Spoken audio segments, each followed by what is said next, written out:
Hello, and welcome to today's conversation, UNGA 2022 and the Climate Tech Forecast. I'm Satchie Snellings, editor of live journalism and special projects at Protocol. Thank you for joining us. At Protocol, we aim to arm you as decision makers in tech, business, and policy with the news and analysis you need to navigate a world in rapid change. Between the UN General Assembly and Climate Week, it's been a busy September in New York, and there's a lot to talk about.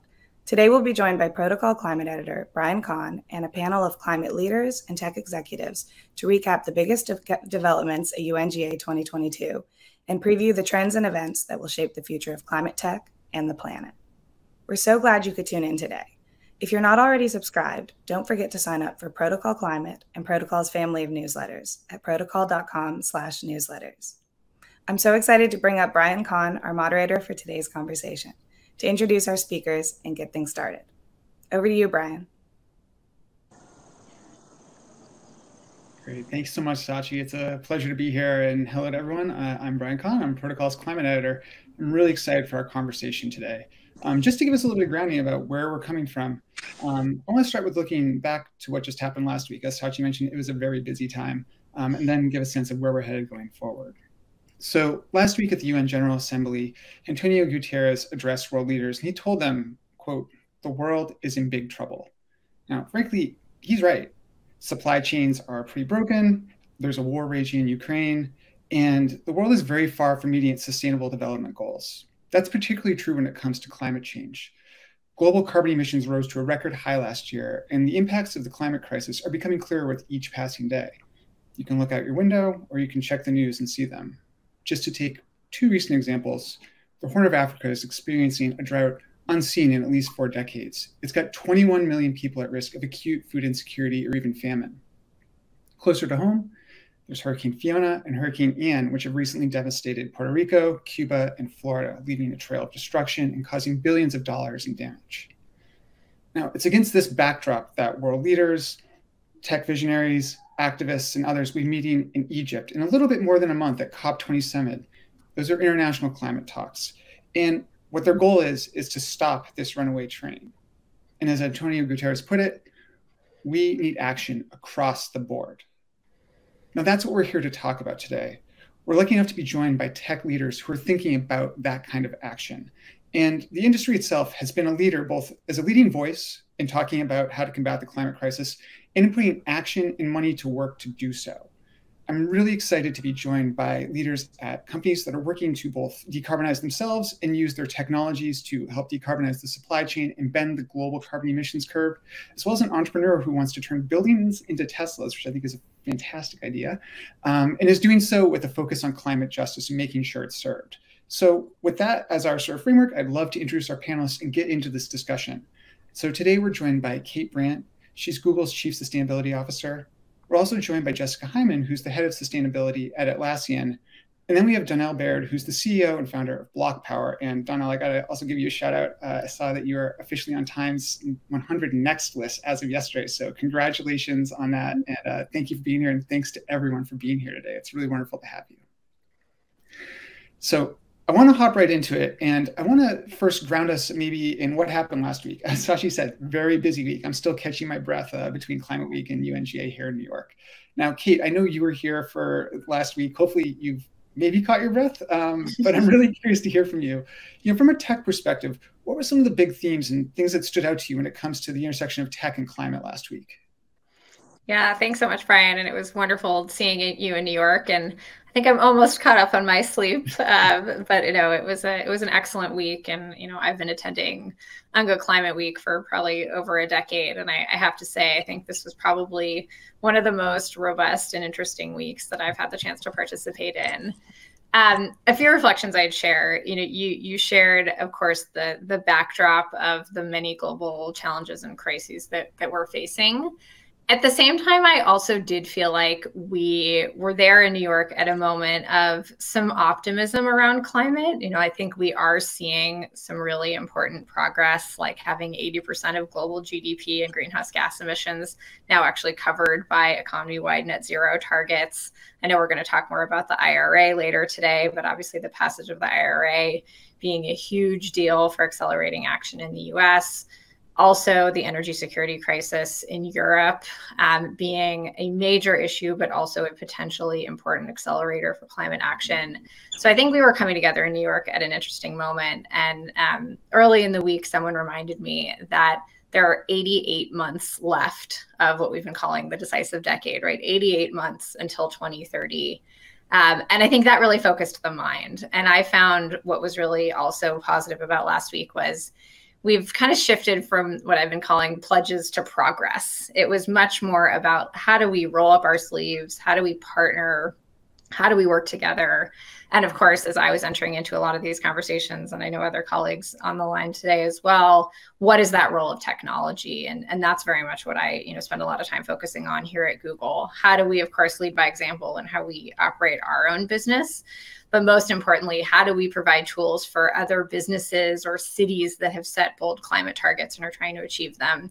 And also, how do we meet the growing demand of individuals? I think what's also really powerful about this moment is that individuals actually want to get involved. They want to take action, but they're not always sure where to begin. And so that was another key theme that I was bringing to the conversation last week of how do we utilize technology to enable people to take action on climate. So overall, busy week, good week, and excited to talk more about it today. Well, I appreciate that. And I like to hear, that sort of idea of bringing things from both that high level, sort of corporate or even like national commitment and that individual level, kind of meeting somewhere in the middle. And Donnel, I feel like you're actually working kind of in that middle ground, both, from the building and city perspective.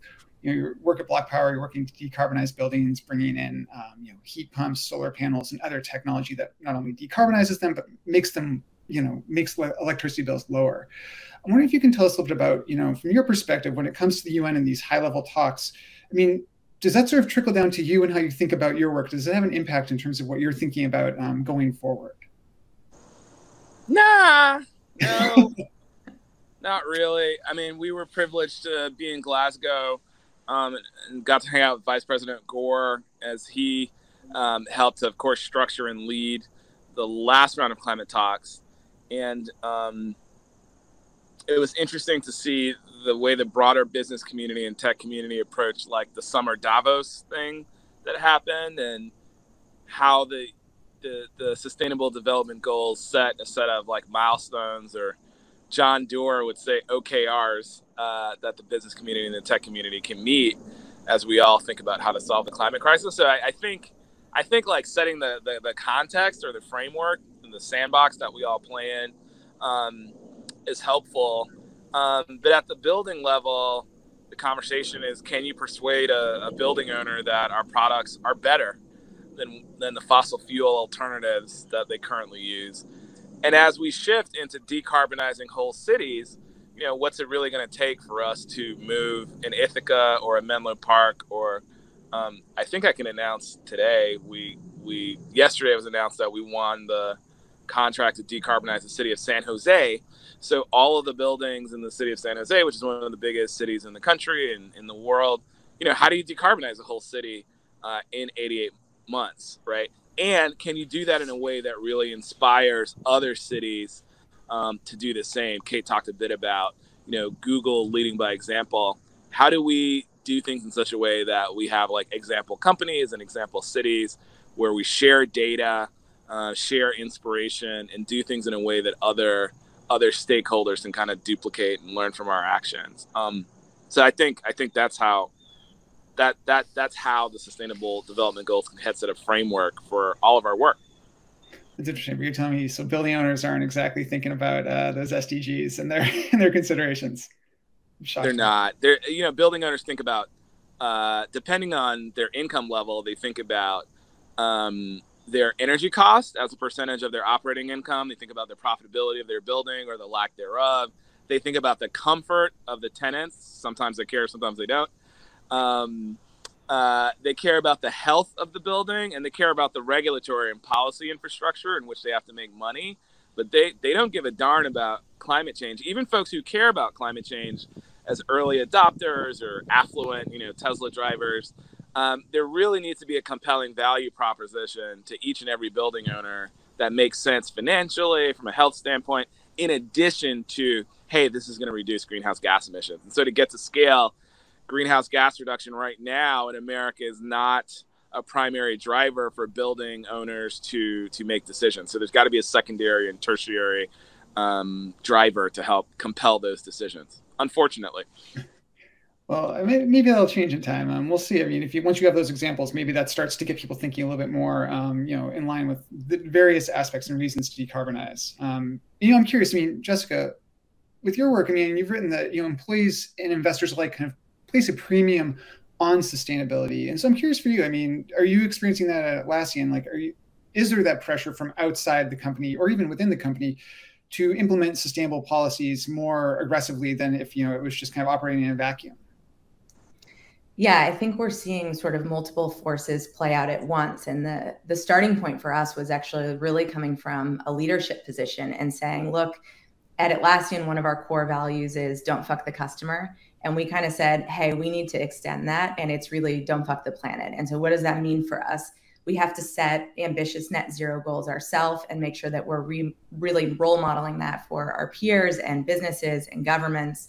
And so coming from a place first of saying, hey, this is our responsibility. But then you also get this added benefit of being really in lockstep with your team. And I think there's this groundswell from Atlassians to take really aggressive climate action as a company, but then also for our leadership to voice a strong opinion here around expectations that we have for governments to kind of work with us. And I think we get that same leadership coming from the other side, from investors that are saying, it's great that you're doing your part and that you've set that zero goal. Also, we want to see how you are understanding the realities of climate change and how that may impact your business. And what are you sort of doing now to manage that risk? And you've also got the board coming at you and saying, hey, we care about this. This is part of how the business is going to become a 100-year-old plus sustainable business. Show us how you're sort of managing these risks and actually, frankly, opportunity into the future. Well, that's interesting. I mean, to hear it framed as both the risk side of it. I mean, clearly that makes a little bit of sense. You don't want to have your servers underwater or whatever it might be, but also the opportunity. I'm wondering if you can tell me a little bit about, I mean, what are some of those risks that you're facing right now and how are you maybe turning them into opportunities? I think for any business right now, your risks are going to be slightly different. But for us, we're thinking about just the very real reality that we're all seeing today of just extreme natural disasters and what that means for our team, what that means for our customers, what that means for our suppliers. You're also looking at the cost of energy, which is required to run our business and how we think about that from now into the future. And then there's this sort of macro risk, which is like, if we don't have a healthy planet and people that can be part of this ecosystem that we operate in, you've got no chance at running a business. So you have to sort of see yourself as operating within this broader ecosystem that needs to be healthy and stable for us all to thrive. Mm-hmm. And so, yeah, by the way, I love the don't fuck the planet line. I think every company should maybe adopt that. I don't know, Kate, maybe you can talk with Google and see if they're willing to pick that one up. I may have a sticker for you, Kate. We actually ran a YouTube campaign with a similar name. I love it. Well, I think I'd love to see that bumper sticker plastered all over the place. It speaks to me anyways. Kate, along those lines, I mean, when it comes to SDGs, I mean, like I said, the world is off track to meet them. The most recent Sustainable Development Report found that, we're actually backsliding on it, on those SDGs. And that's in part because vulnerable countries are not able to recover from the pandemic. Either they're having a sluggish recovery or no recovery at all. And I'm curious, Google as a very large company with lots of resources, particularly when it comes to data, are there ways that you see that data either helping in getting your SDGs sort of progress back on track, and particularly when it comes to vulnerable countries, because those are countries that either don't have access to data or they may not have the data at all in the first place. Are there ways to help them in particular? Absolutely. This is something that we've been focused on for a long time, frankly, going back to 2015 when the global goals launched. And I think in particular, we've been really interested in the role of AI in helping the world to meet the global goals. So in 2018, we launched an initiative called AI for Social Good. And here we've been really focused on applying research and grant making to efforts that support the global goals and utilize AI solutions. And then actually just last week at the UN General Assembly, we announced a new initiative that is called AI for the Global Goals. That's $25 million through Google.org, our philanthropic arm, to support NGOs in their use of AI for solutions. And so this is grant dollars, but it's also an opportunity for us to bring Google Fellows to the table to provide support. And a couple of examples I would share, you know, we were talking before the panel around the huge impacts that we're seeing of climate change across the world and the need to adapt. And we've actually seen really powerful opportunities for AI to address some of these challenges. You know, for example, flooding, right? This is top of mind for us as we're seeing the devastation in Florida and elsewhere right now. We've been working to utilize AI to do better flood forecasting and to provide more effective alerts for both governments and people so that we can save lives. And we now have these alerts deployed in India and Bangladesh, and they're reaching about 250 million people. Same thing with wildfires. I know where I live in Northern California, you know, we've seen just the unbelievable devastation from wildfires. And here we're using satellite data and AI to provide more real-time safety information that's helping communities as they're dealing with wildfire. And then hurricanes, you know, we were just discussing hurricanes, same thing. How do we utilize AI to better predict hurricanes, to provide search and maps alerts to communities? So those are just a few of the examples, but I think huge opportunity for tech to be addressing the global goals, and we're really all in. I mean, that's interesting here because, again, like thinking about the different levels that you're thinking of working at, from the high level to the individual level, you know, how are you making sure that those tools that you're talking about are things that people want to use and apply? I mean, what kind of stakeholder work are you doing to make sure that like you're on the right track when it comes to applying this AI to a specific problem and helping people solve it? Yeah, something else that was a theme last week as well was partnership, and that it's so important for us to do this work in partnership. And also I mentioned, you know, at Google, one of our core values is we put the user first. So we always want to be building tools and solutions that are most helpful for the people that we're trying to reach and support. And Donnel, you know, mentioned cities. This is a place where we've put a lot of our attention, and for many years we've been partnering with the Global Covenant of Mayors, C40, and ICLEI to work with them to really understand what is it going to take for cities to meet their climate action targets. You know, cities represent 70% of global emissions. They're in many ways on the front lines of climate action. And Donnel, you actually mentioned San Jose, which is one of my favorite examples. So we have this tool called the Environmental Insights Explorer, and it has information that we have, you know, curated based on the feedback that we've received from cities. So this is things like the carbon footprint of buildings, transportation emissions, the solar potential of rooftops. And San Jose, when they were putting together their climate action plan, they knew they wanted to set a bold target for solar. You know, very sunny place, but they weren't entirely sure, like, how could they right-size that target to be ambitious but achievable? And they actually used the data in this tool to assess the solar potential of their rooftops and then set a gigawatt solar target. So that's just a really concrete example of, we see cities as a key place for action. We've worked with them hand in hand to develop a tool that they can really make actionable. And now we're starting to see great results from that. Well, that's great to hear. And I'm curious, Donnel, I mean, you know, you're working with the city now, or you will be soon working with the city of San Jose. I mean, is having that kind of data there, either so the city can like make the case to itself, or is it you having it in hand? Is that helpful for you when it comes to actually convincing entire cities to pursue the kinds of solutions that you're working on? Yeah, I mean, we think the environmental insights tool that Kate's talking about has been incredible. I mean, you know, several hundred American cities over the last few years, I mean, during the Trump administration, frankly, really took responsibility for passing like robust local, you know, city scale climate policy. San Jose being among one of the largest cities in the world to say, hey, we're going to be 100% carbon free by 2030. This is a really massive goal. New York City, I think we're like 40%. You know, by 2030, and you know, we were talking with San Luis Obispo out in California recently, and they're 40% by 2030 as well.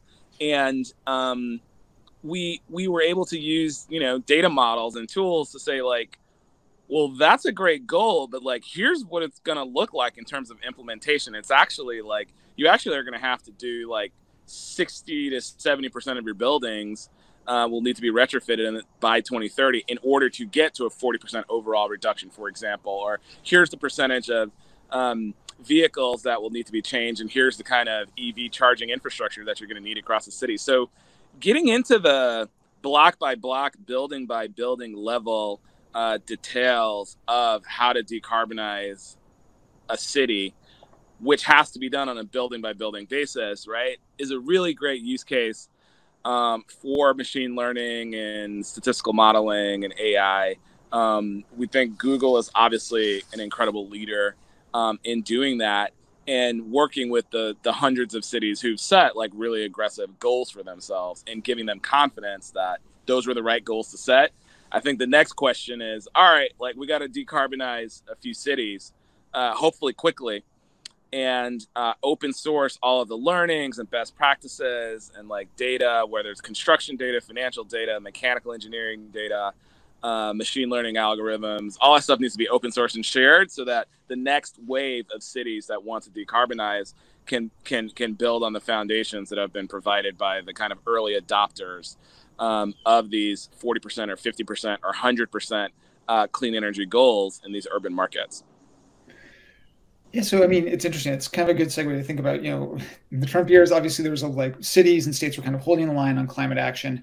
And now we have a whole different landscape with the IRA passing. That is, in my experience at Climate Week, that was one of the things that people just kept referring to over and over as a game changer. And I think it's interesting because the IRA is, it's kind of the climate. I feel like we're always at a yes and approach. And the IRA is kind of the yes and the and is TBD, I guess. We'll see where we go. But it's a great foundation to build off of. And I wonder, Donnel, just to think about that foundation from your perspective, does the IRA, what kind of impact is that going to have when it comes to getting maybe some of these other cities or states to start stepping up their ambition from like where they're at now to something that's a little more maybe aggressive in terms of decarbonization?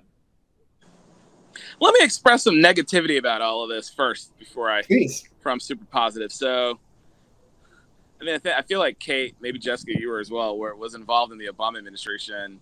We passed like massive, the American Recovery and Reinvestment Act, the stimulus, the economic recovery package that was passed in the first term of the Obama administration. There were massive amounts of money that were invested in clean energy, electric vehicles. $500 million was loaned to Tesla and Elon Musk, which like everybody forgets about, but was really critical in helping Tesla reach its next inflection point.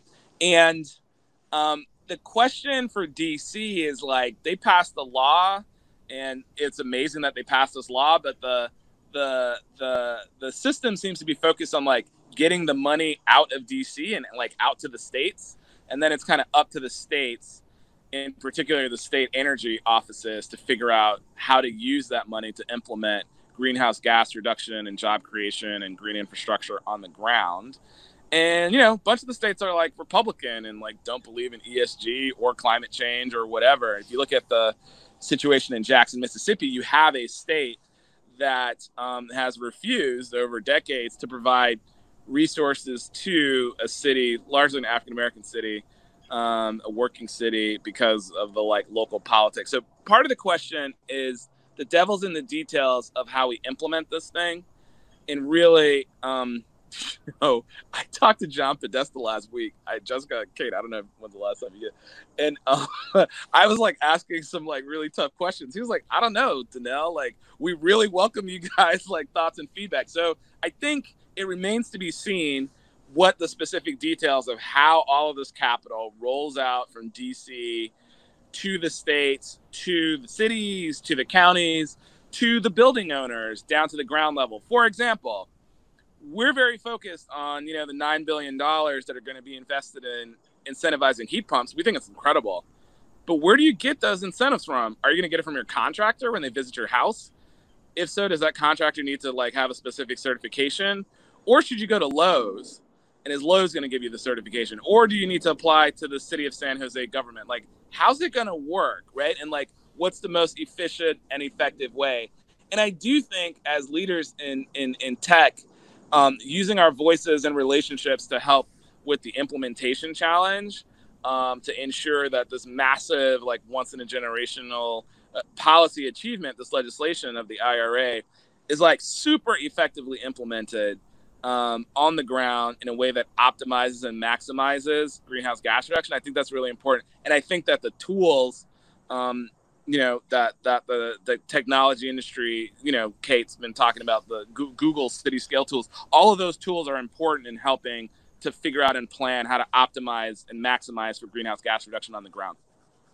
I appreciate that. And I think that, the devil is always in the details with these things. I mean, there is the Justice 40 initiative that the Biden administration has, but there are obviously, challenges to implementing it. So we've covered actually that Indiana's EV charging plan was a problem with the NAACP and other groups because it was not a just plan. It did not actually distribute the resources as a just plan would. And so I think that you're absolutely right that we have a foundation of great money to build on, and now it's incumbent on getting it to the right people and doing it in the right way. And I am curious. I mean, you say the tech industry does have a chance to raise its voice, and the tech industry has been very vocal in terms of its support of climate legislation. And so, for both Kate and Jessica, I'm curious. I mean, as the folks that are running sustainability at your companies, how do you make sure that you're being a voice for good in the context of getting this money used the right way? Are there ways that you can either speak out, or are there ways that you can provide the tools to make sure that folks are getting the resources that they need to decarbonize?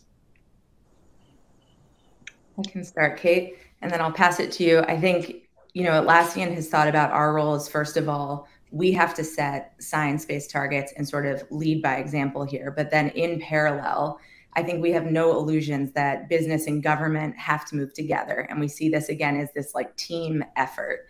And if you think about this movement sort of at scale, that means that we have to be supporting with advocacy and real advocacy. And I think if I think about just the last 12 months, we've been involved with groups like the We Mean Business Coalition, signing open letters to the G20 leaders. We've signed series letters to Congress supporting clean energy. And that sort of activism goes back to 2019 when we first set our RE100 goal and said, it's one thing to set the goal internally, but then you have to use your voice and your platform to push for that bigger movement kind of at scale. And I think it's really interesting that Donnel and Kate brought this back to actually cities, because we see these things as kind of needing to happen in parallel at the sort of scaled government legislation, and then at the company, showing leadership and actually getting the work done at our altitude.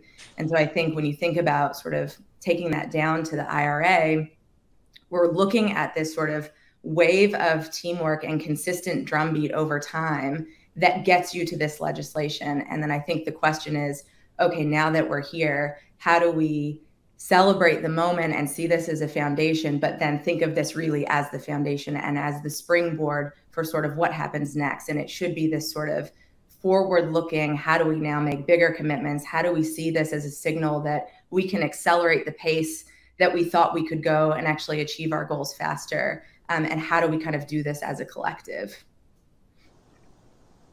Yeah, no, I definitely want to build on the great points that you've both made, Donnel and Jessica. So yes, I completely agree that partnership is so critical here, right? That's a theme. And that goes for engaging in policy action as well. So we at Google, we have a commitment to be net zero by 2030. Embedded in that is our moonshot goal that we want to operate on 24/7 carbon-free energy by 2030. This is a very hard objective to achieve, and it absolutely requires policy change and policy action to get there. And so we have been very vocal for many years on the importance of policy action, the importance of partnership. And I know from my days in Washington, what I always found most helpful was when companies could come to the table with really specific recommendations. So we've done that as Google. We published a white paper just a couple of months ago on what do we really need to achieve 24/7, a clean electricity standard, keeping nuclear online so it's safe and operable, getting coal off the grid, et cetera. And And we have said we need to come together in partnership. And so we've been founders of initiatives like the Clean Energy Buyers Alliance. This is over 300 companies that are pushing for a 90% carbon-free grid by 2030. Also the 24/7 Global Compact that we've joined, that we helped to found with UN Energy and SE for All.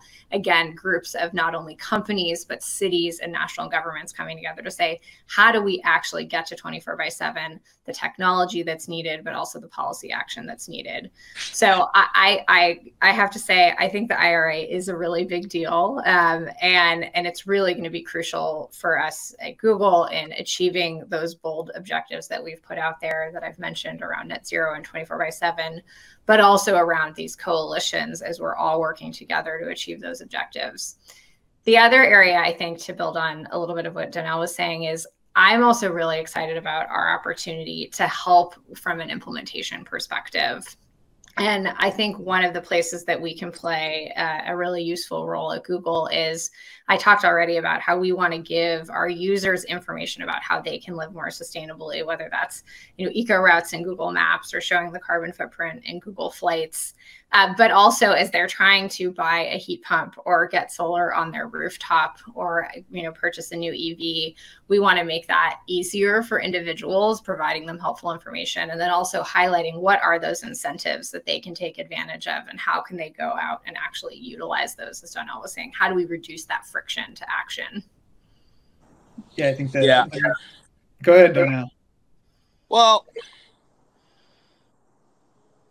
I mean, I obviously am going to be emailing Kate to harass her about San Jose, since Google has so many employees in San Jose. Like, can we green their buildings, and how do we, some of them are working remotely, I imagine. What can we do to incorporate that? We've talked with Apple about Apple has this goal of every Apple customer, Apple is supposed to figure out how to help reduce greenhouse gas emissions of every Apple customer. I work with I'm on the SEC advisory board for the climate disclosure law. We're definitely going to pass it as soon as possible to force all publicly traded companies to talk about their emissions footprint across their entire supply chain. And so folks are going to figure out who are my suppliers and where are my data centers and where did stuff come from, and who is delivering whatever from which warehouse, and do my delivery vendors, are they green? And that's going to be part of the reporting that everyone has to do. So I really encourage, I love the broad scale and scope of IRA. When we were all in DC a week or two ago, it was a party. We all were celebrating. For those of us who have worked on these issues for 5, 10, 15 years, 20 years, to get to this point is unbelievable. But as a parent who has kids, we got to rapidly reduce greenhouse gas emissions, focusing on implementation. We can only celebrate so much. And I want to encourage and challenge as respectfully as possible, in the way that acknowledges the incredible work that Atlassian and Google are doing. Why don't you guys race to green San Jose and race to green Sydney and see who wins by 2030? I like this. The gauntlet's So Donnel, I want to brag on you for a minute, because as you're articulating, we already know each other, and it's been so amazing getting to know you through the Google for Startups Climate Change Accelerator. And I think the work you are doing is tremendous, and I love what you're saying. And I have often remarked recently, this is a race to the top. I think this is so critical, as we have so many companies that have now set really important, bold targets. But it's all about what I was saying at the beginning. It's about pledges to progress, and it's about our coming together and getting the work done. So I love the push. I couldn't agree with you more. And it's been such an honor working with you, through our Startups Accelerator program. And I always want to find more ways to work together. So we're going to talk after. Okay. Thank you. I love this. I love that we're making connections on this panel, or making reconnections, as the case may be. This is great. I do wonder, because I think the idea of a race is really interesting, but it's also, if Google wins the race, right? But everyone else is still at the starting line, that doesn't leave us in a particularly great place. And so I wonder, as we're thinking about this, either for Kate or Jessica in particular, how does that work to both be race, but also making sure that you are helping your competitors along the way? Because we all do need to get across the finish line at some point, right? Absolutely. And I really, just to again underscore, like, I think the partnership dimension of this is absolutely critical. The kind of systemic change that we're talking about can't be achieved by any one company. And so I mentioned some of the partnerships that we've been involved with for a long time around clean energy. Another, I think, crucial area that we also look at is the role of our technology in helping other businesses meet their targets. And I think that was another really nice thing about last week is, it was a chance for people like Jessica and I to get in the room with our peers, to roll up our sleeves and really talk about, like, how are we helping each other get there? And we've been particularly focused on that through our Google Cloud solutions. We see that companies really need solutions for, we talked about supply chain just a moment ago. How do they get better insights in their supply chain? We're all working towards that. And so we've teamed up with companies like Unilever through platforms we have like Google Earth Engine. We have this incredible planetary scale tool that now a company like Unilever is using to say, hey, we have the zero deforestation goal. This is critical from a nature perspective. This is critical from a climate perspective. But they're really having trouble getting those insights up their supply chain in areas like palm. Now they're using our tools to get those insights and actually take action on their goals. So partnership is critical. I think technology is going to play a key role, and that's very much what we're focused on. Jessica, I'm curious about you. I know that your supply, Atlassian has set a supply chain goal of getting 65% of your supply chain to set science-based targets by 2025, which is great. And I'm curious, how you view that part of the supply chain partnership, as well as, if you see partnerships across the big tech divide, so to speak. I love this line of questioning because my team were just making fun of how competitive I am last week. So I think, there is this, I think we can hold both. There is certainly this sort of energy and motivation around a race to the top that is important. And Donnel, we should talk about Atlassian Sydney headquarters and our net zero goals around that building. But I think, the team always reminds me that this really is about a teamwork effort. And it's not just, businesses and governments, but then it actually becomes about Atlassian thinking, okay, who is on our team that we can help support to get there? And we started with suppliers and just said, look, as part of our science-based target, we actually have a responsibility to make sure that 65% of our suppliers have their own science-based target. And it's not a small level of ambition to get there. And we realize that. And so the approach is not one of like, you have to get there or we'll drop you, but more of, hey, how do we partner with you and help walk this road together? And so we started out this year by just engaging with our top 10 suppliers and saying, we have this goal. We've put some resources out on our supplier site that walk you through how we set a science-based target and just take away some of the feeling that this is impossible and kind of try to light the path along the way and then share. So, Kate has mentioned this as well, but there's a lot of forums we're using to partner with other tech companies or other companies with science-based targets to really talk more about what's not working than what is, right? We need to understand each other's lessons learned so that we can all move faster together. And I think at the end of the day, all of us see this as a sort of collective, how do we accelerate progress as quickly as we can? And that comes from kind of working together and supporting each other and not just putting out the call to action. We put out a New York Times ad, I think last November, that basically said, hey, companies, businesses, you have a responsibility to act. We need to see you set science-based targets. But at the same time, we're having calls with our peer companies sharing how we've done it and putting out a sustainability report that really leans into, here are our lowlights, actually. Here's what is not working. Here's where we're getting slowed down, and here's why. And just remaining really committed to this openness. Another one of our values is open company, no bullshit. And just really leading with both our data and our progress and like where this is hard and where the friction is so we can share that with others. Yeah. Amazing. I mean, it's amazing. I mean, Google and Atlassian are some of the most incredible companies in human history in terms of the efficiency of the business, right? For both of you, what the companies have achieved has been remarkable. And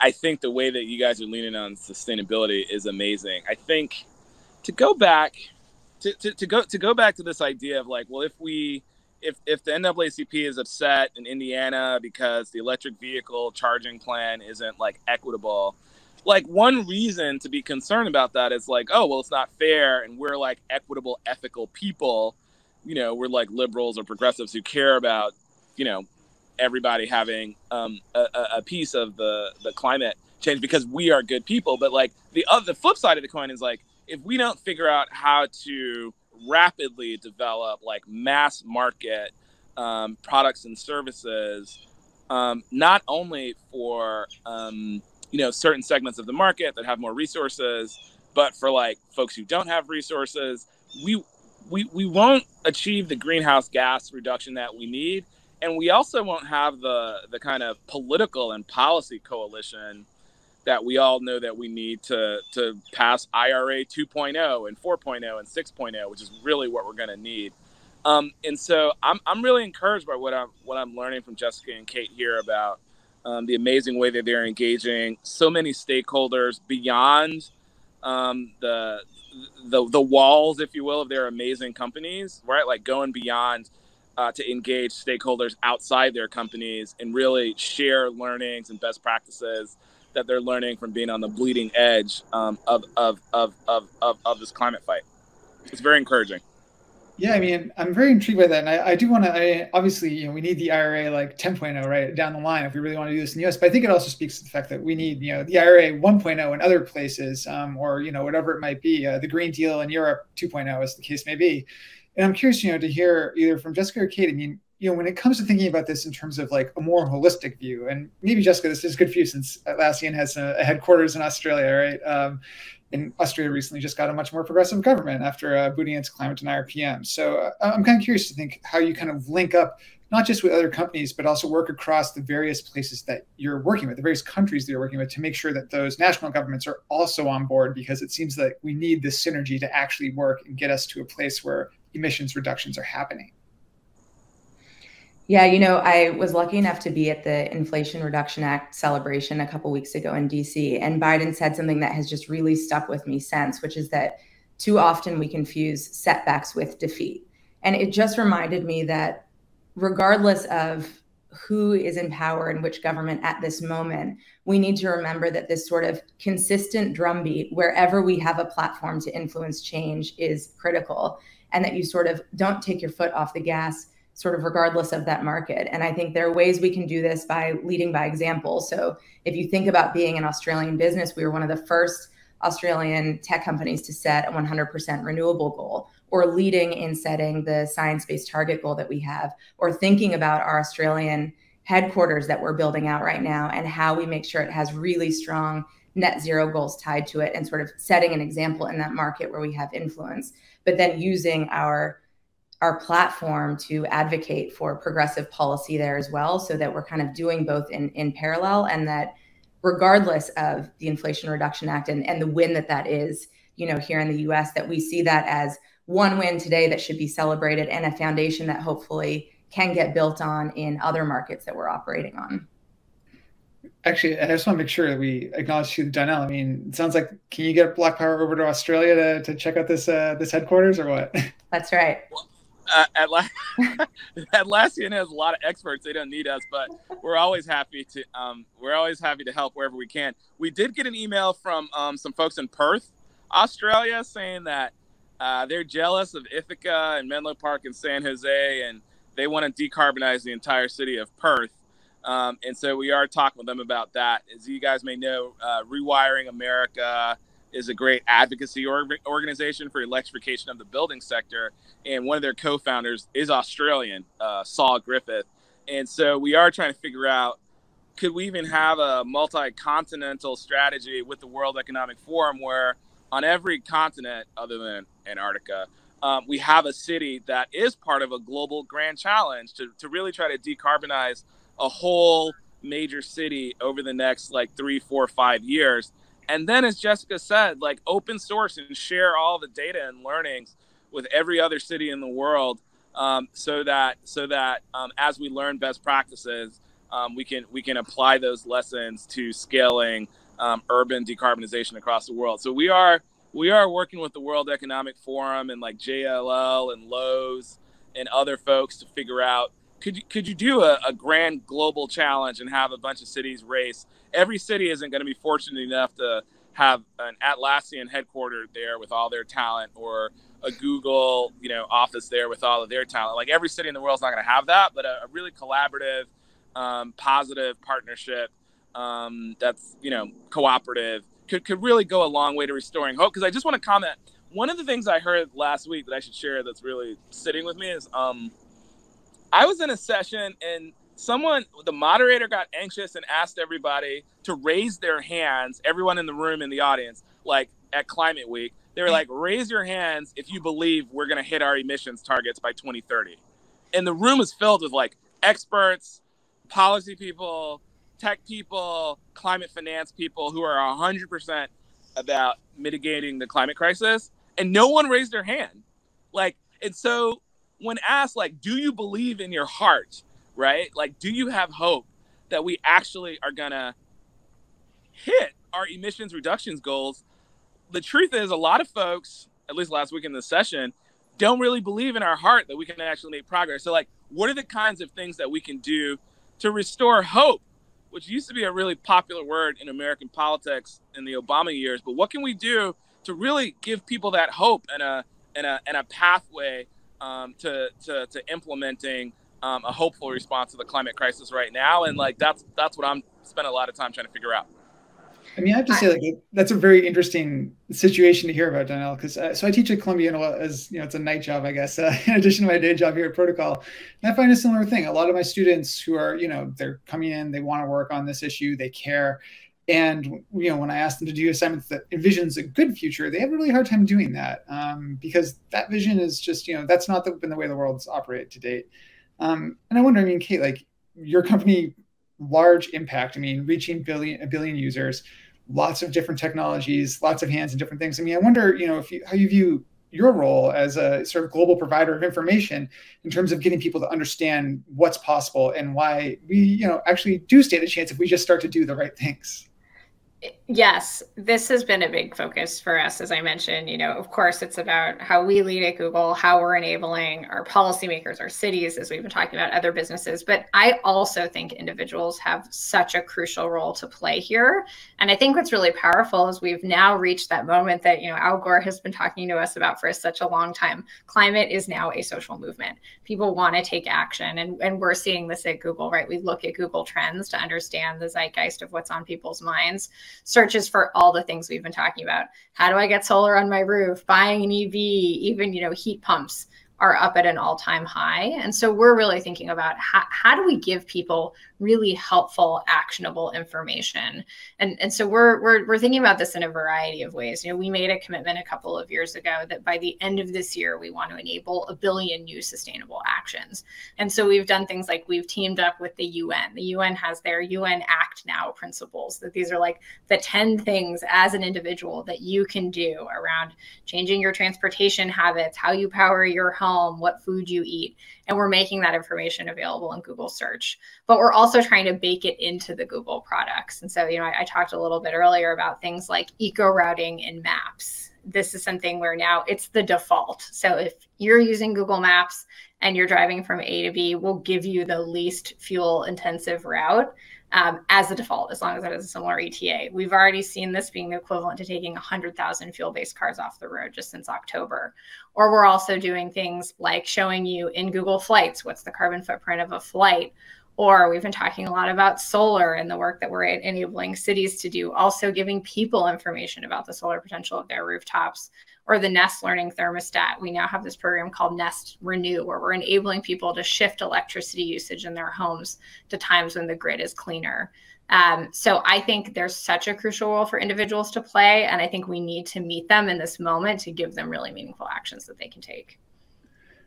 Yeah, I think that's a really interesting point. I think, there's been a tension within the climate movement for years. Initially, it was, it's all individual actions. And then it was like, no, we need to shut down all the oil companies. And now I think we're sort of getting to this place where maybe it's a bit of a middle ground of we need to probably stop using the oil as much. We definitely do.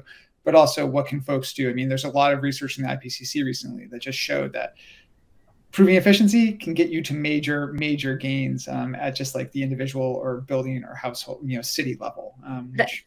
That's exactly right. I think it's like I've been saying, it's everything everywhere all at once. And so yes, it's corporate action. Yes, it's policy action, but it is individuals too. And you're exactly right. In the most recent IPCC report in AR6, this was the first time that they really got into this role of this category of lifestyle emissions and said there's at least 5 to 10% of opportunity here to address these emissions rapidly. from individuals taking action. So I think it's now not only what people want to be doing, but it's also really grounded in the climate science. Yeah, I like that. Everything, everywhere, all at once is definitely the motto, along with "Don't fuck the planet." I think that these two work pretty well together. So, in our close, we're getting close to time here, and so I do want to close by actually taking a quick look forward to the next big event, which is, of course, COP27 in Egypt. And I'm really curious to hear from each of you, maybe as a closing thought.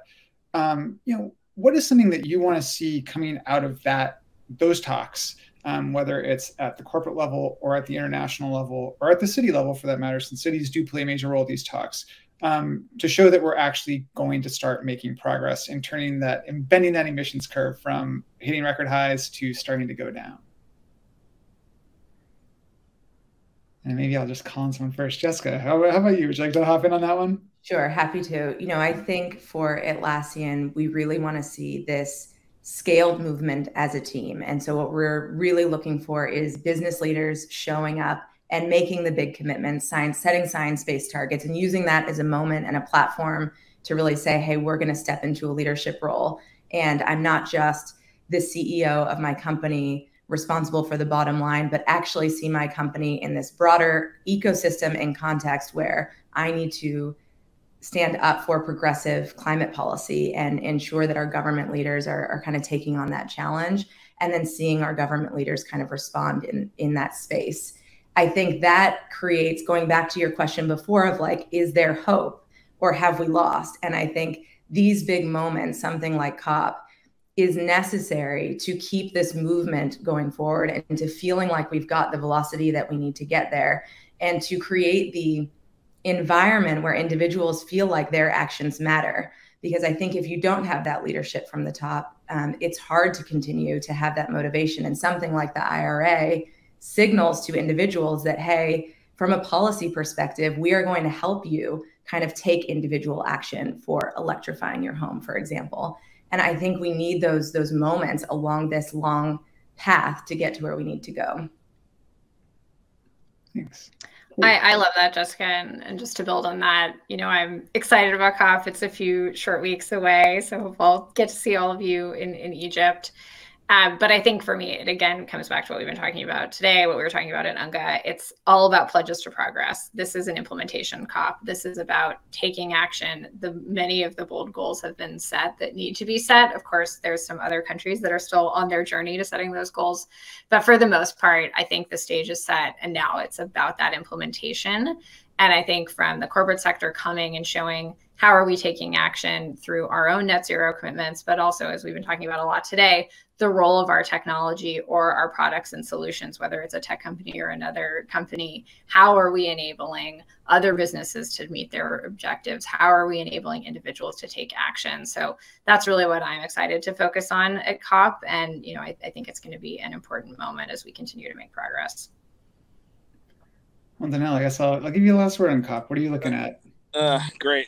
That's a tough act to follow from Jessica and Kate. I mean, yeah, we were talking in Switzerland with some of the folks from Cairo about the prep work that they're doing, and it's interesting in the building sector, right? Like most of the buildings across the world aren't like skyscrapers or Class A office buildings that any of us would have our staff work in. It's like mom and pop, like small construction companies in Cairo that build buildings, which pretty much unregulated, right? They just kind of build a building that they think works. And again, how do you get to this mass distribution, like globally, of clean energy hardware and software, so that like local mom and pop construction firm in Cairo that's building an apartment building in Cairo or in Nairobi or Rio, that they are using best practices to build net zero buildings, and how do we get there? So I think those kind of conversations are super exciting. But I couldn't agree more with Jessica and Kate's comments and approach. Like, if we're talking social movements, I mean, I read a little bit about Gandhi, and one of my favorite quotes from him is, you have to be the change that you wish to see in the world. And Atlassian and Google are certainly that, right? They're like showing everybody like very clearly, like, this is what it looks like and feels like to be net zero in like this building or on this Google campus or in this city. With our workforce or with food, right? And so showing everybody very clearly what it looks like and feel like to be net zero and have climate success, I think is really important. And so as folks make these pledges that Kate was mentioning, I think, you know, having it transform from like, yo, climate tech is like a leap of faith and we're all like going to close our eyes and jump off together and hold hands into the great unknown, to like, no, we know where we're going. We know what it looks like and feels like to have net zero success. It's no longer a leap of faith, but we are the change that we want to see in the world, and we can speak confidently and clearly to others about what they need to do to follow us down that path of reducing carbon emissions. I really look forward to, you know, seeing more and more folks shift gears into the kind of work that Google and Atlassian are doing, and that's my hope for COP. Well, I appreciate that. And I think that that is a great note to end on. I think, you know, you've touched on a really important, I think, storytelling technique, which I think about as a journalist, which is show and not tell. Showing people the path forward is a way to get them to actually walk down the path. And so I think that that is our challenge, both as, you know, well, for all of you as companies, as individuals, and also as the world. It's to show a pathway forward that's different than the one we're on, because we certainly need to get there if we want to get to net zero, and we want to have a climate that, well, it's a planet that's not fucked, essentially. But with that, I'd like to wrap our panel today. I want to thank our panelists so much for being here. I think that this was really insightful for me in hearing about how each of you thinks about climate. And also, I think it really speaks to, in hearing this sort of competition and collaboration, push and pull here, it speaks to something else that Antonio Guterres actually said at the UNGA last week, which is that, you know, let us work as one, as a coalition of the world, as United Nations. And I think that that speaks to the fact that at the end of the day, everyone has to be on board here, both in terms of being the change, fostering that change, and also being a voice at the table to make sure it's a just change. And so with that, I want to leave us looking forward to just Egypt, and I guess about 5-6 short weeks. It's gonna, hopefully everyone here catches their breath one more time, and then we'll all be there and off to the races. But thank you again to our panel for joining us today, and thank you for our audience for being here. Thanks, Brian. Thanks so much. Great to be with you. Good to see all of you.